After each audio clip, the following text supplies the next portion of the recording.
Well, we all have our titles in life. You know, some people are doctors, teachers, scientists, even politicians. And there are so many titles that I want to claim for myself, whether I'm a landscaper, social worker, or a volunteer. These jobs have all taken on second place, and I couldn't change that if I wanted to. First and foremost, my title has been PWA, that is a person with AIDS.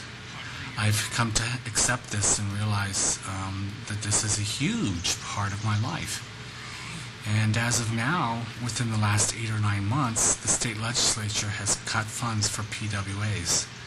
That is drastically affecting the way I live my life. I have both an HIV and AIDS diagnosis. HIV, some people are only HIV, means that they show that they have been infected with the virus. AIDS, you have AIDS when your T cells are below a certain level, and that's that's 200. And I've like I said, I've only had on several occasions of T cells above 200, but once you're diagnosed with AIDS, you always have that diagnosis. I was tested at an anonymous test site, and I was pretty certain that I had HIV.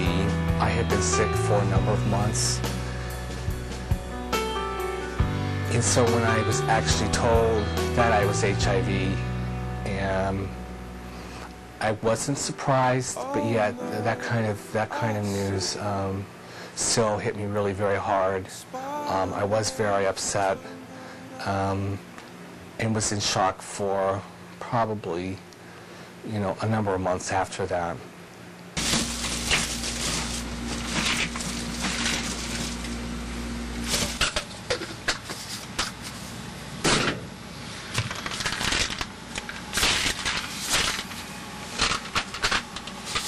This is an HIV medication.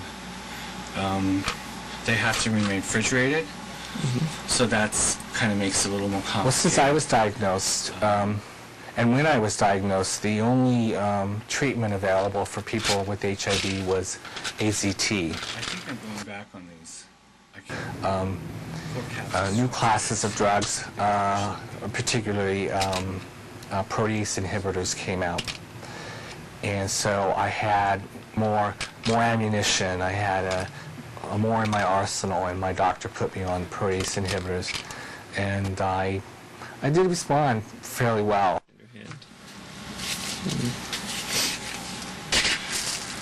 These are pills. These are for my anxiety and depression. I have to take for in the 7 years that I've diagnosed, and it's really only been the past 7 years.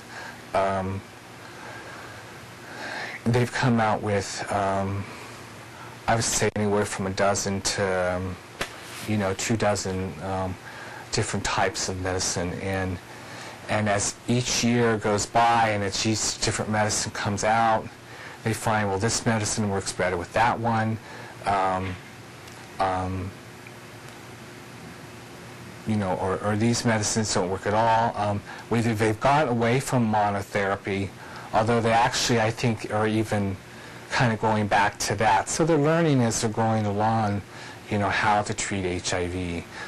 I actually counted, this maybe about 4 or 5 years ago, the number of pills I took, and I think it was around, it was over 50. I think it was around 52 or 53 pills that I was taking.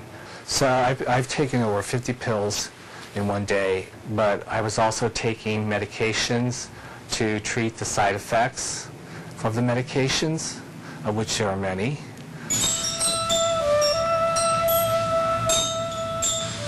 Besides having to take a number of medications, I have also found it helpful to try alternative treatments.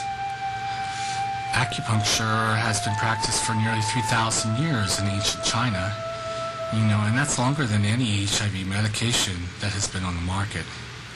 It's a great way to rejuvenate, feel alive, stimulate your immune system. I go to the clinic, I lay on the table, the clinician and I discuss my symptoms, and based on that, they'll place needles on various points of my body, and they also use something called moxa, which provides heat, which is another way to stimulate points. I believe that you should do anything that makes you feel good.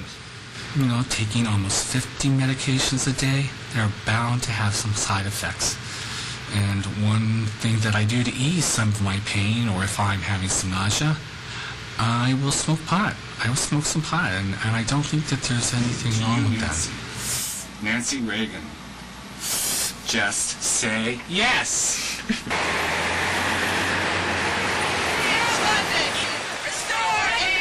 There's this sort of tendency to take away monies, to take away efforts. One of the things that I did is that I'm actually going to the various offices of my representative, different senators, representatives that might have some sort of influence on a particular committee, or may have some leadership role in terms of legislation, dealing with appropriating monies for AIDS services.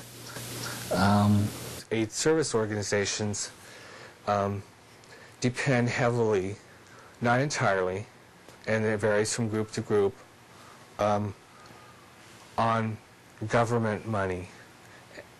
And if you're just the slightest in tune with what's going on right now, Massachusetts has not been exempt. You know, we're the budget